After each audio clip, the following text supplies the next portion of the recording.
Ask any longtime Torrance resident the best place to get farm-fresh produce and flowers. They'll tell you to get in line at the roadside stand at Tom T. Ishisbashi Farm on Crenshaw Boulevard. Well, I've been in Torrance since 1953, and I always come here because once you come here, you're spoiled because nothing tastes the same in the markets.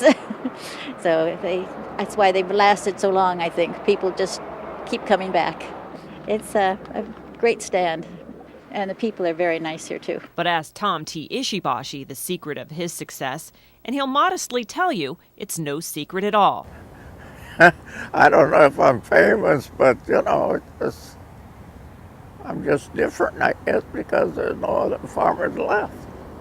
Ishisbashi farms 50 acres of land next to Torrance Airport, a large parcel indeed for a city as condensely developed as Torrance, but nothing compared to the 260 acres his family used to farm before development began to encroach upon them. I used to farm all the way to Lomita Boulevard before Sky Park went through.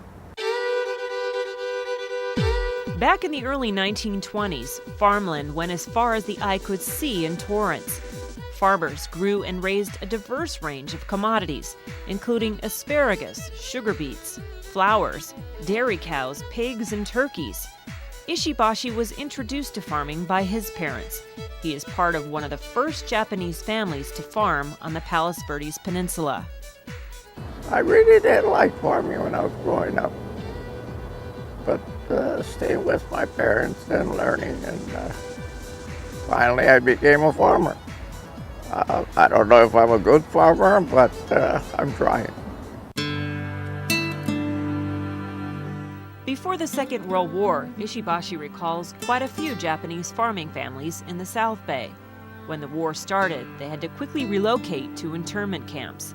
The Ishibashis went to Poston, Arizona, and then to Utah to work on a farm. It was an event at the age of 12 he was too young to fully understand.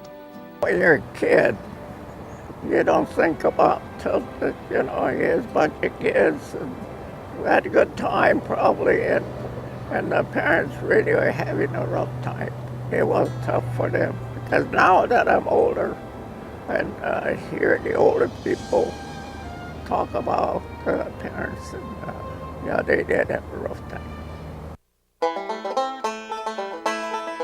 After the war, the Ishibashis returned to farming in Palos Verdes.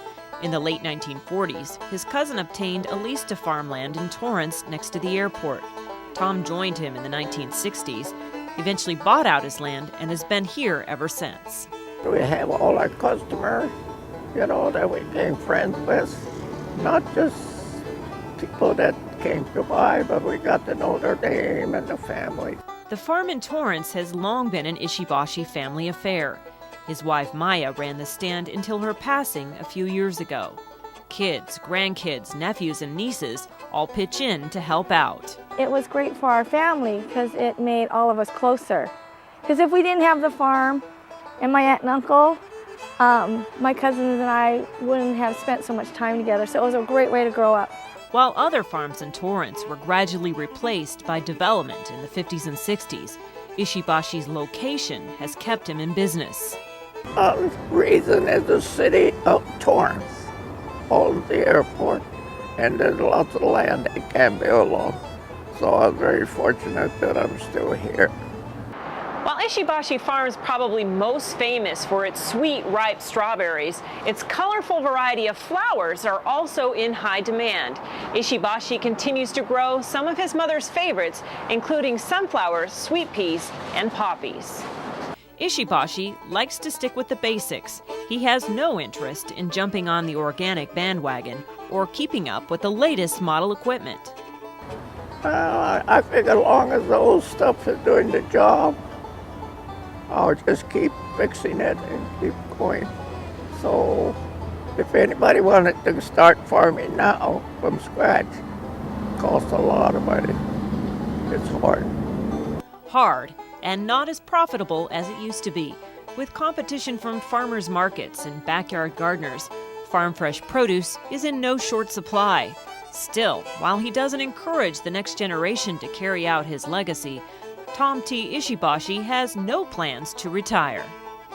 when the doctor tells you you got to keep going and keep farming to stay healthy, I think I'm going to keep trying.